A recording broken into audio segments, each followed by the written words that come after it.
You're watching E.T.N, where we don't do news, we just talk entertainment. Share and subscribe.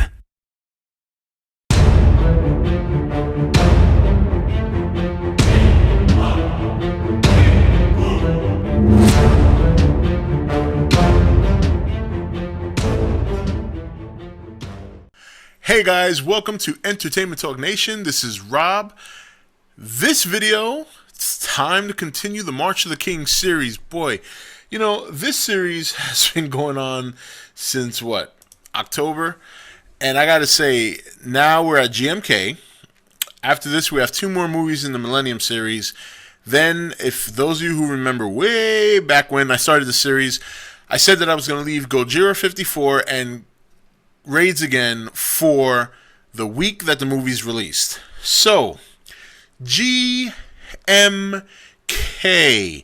very popular movie from the Millennium series, probably one of the best in the Millennium series. But the thing about this movie, let's face it, is just Godzilla. He's such a badass in this movie. A very, very different look for him. The white eyes, the whole, you know, his feet are so, like, just ginormous in this movie. A little bit on the tubby side, but, you know, the overall is a nice suit. It's a nice suit. I like the dorsal fins on this suit, especially. His atomic breath is just so dramatically done. You know, every time he was about to, you know, blow his breath, you see this big surge of energy just build up, and then boom, this big blue beam comes out. Now, the story isn't horrible. I think the problem with the story in this one is you come up with this whole big thing about the guardian monsters, and quite frankly, they get their asses whipped. I mean, it's not even a competition.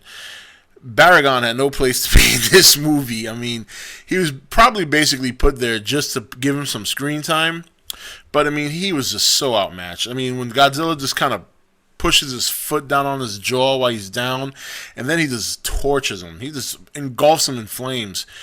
You know, and the whole idea of Godzilla in this movie being a part of all the warriors from dead warriors that were not honored, I mean, that's all right. I mean, that's fine. You could have even done this without that whole story bit, and I didn't even really kind of like, yeah, they said it, but I didn't even see him that way. He was just a bad Godzilla, a badass Godzilla.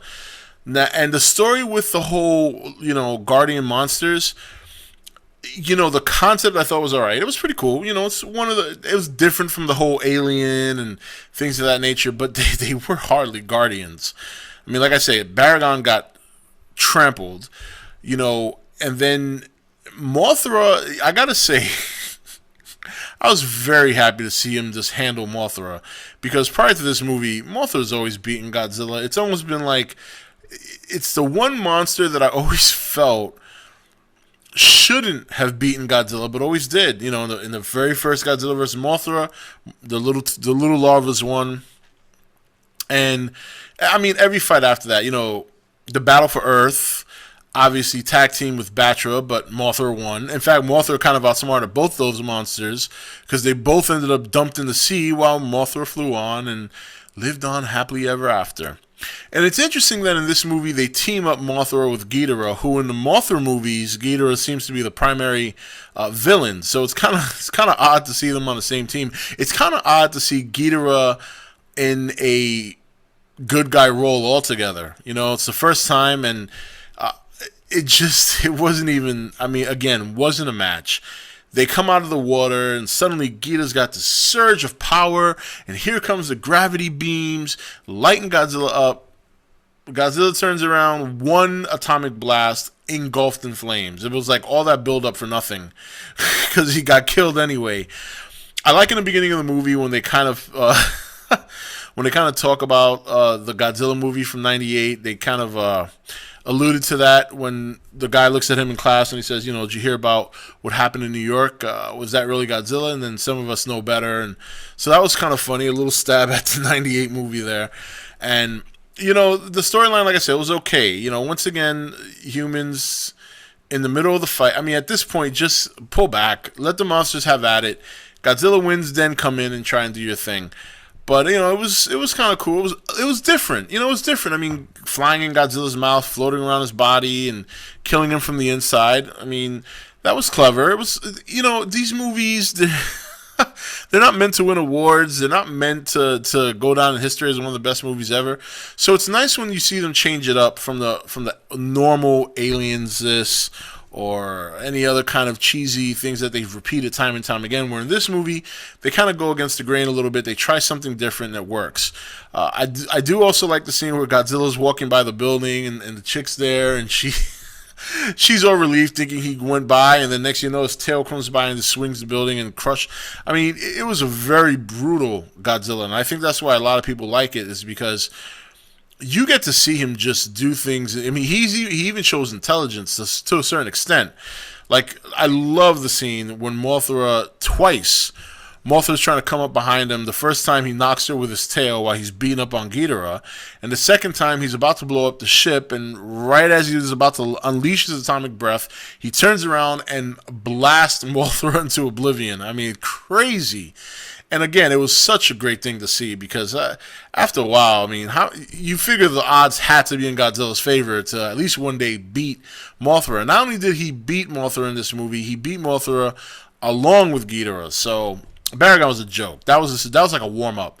Baragon would have benefited from just maybe teaming up with the other two to fight Godzilla at the end, but he thought he was brave, and he went out there and he got handled. He got handled pretty well. Yeah, GMK is a very entertaining movie. It's definitely not a bad movie. Is it one of my favorites? It's definitely up there. I like the dorsal fins in the suit. I like the emphasis and the power of the atomic beam. I like the fact that he beats up on Mothra. Of course, him and Ghidorah have another classic fight, but this is one of the few movies where he was almost designed to overpower Ghidorah. Because no matter how much Ghidorah came out, first it was Ghidorah, then it was King Ghidorah, then it was Super King Ghidorah with the gravity beams, and nothing mattered. Nothing mattered, because one atomic beam would just kill him. One atomic beam, I mean, Mothra barely took one beam, and the other one just sent her to hell. Baragon didn't have a chance. It was just almost comical to see him handle those three monsters the way he did. Baragon I could understand. Mothra handled like nothing, and Ghidorah handled like nothing. So, very, very good movie. I think one of the best in the Millennium series, if not the best. But I like this one. I like that badass, no nonsense, no mercy Godzilla. I mean, it was just a dominating performance by the Big G in this movie, taking it hard to those three monsters and really, really showing them the hard way why he's the king of monsters. But anyway, guys, that's it for this review. I mean, GMK, definitely one of the best. I enjoyed it. I know a lot of you guys enjoy it. A lot of you guys always bring it up. Understandably so. Obviously, the monster fights are the highlight of this film. Godzilla's display of power is phenomenal. It's very, very fun to see. It's a very different movie from the other ones, which is a good thing. It always will have some sorts of cheesiness. Special effects were not that bad in this movie. Obviously not grand, but considering what Toho had done in the past, I thought that this movie had some great special effects. The suits were very nice. I like Ghidorah's suit in this movie a great deal. Godzilla's suit is really cool. Mothra has a nice look, and Baragon, obviously a significant upgrade from the Baragons we've seen in the past. And to continue the March of the King series, next week we will be doing Godzilla against Mechagodzilla. Then after that is Godzilla, Tokyo SOS, and then Final War. So we got, actually I said two, but we have actually three more left. And then we have Godzilla 54, Godzilla Raids Again, both of which will be coming the same week of the release of the movie. And then that's it. Then the next review for me in the March of the King series will be the grand finale, Godzilla 2014. This is Rob signing off for E.T.N, where we don't do news, we just talk entertainment. Take it easy, guys. Thank you for watching E.T.N. Don't forget to subscribe and join the Nation Facebook page.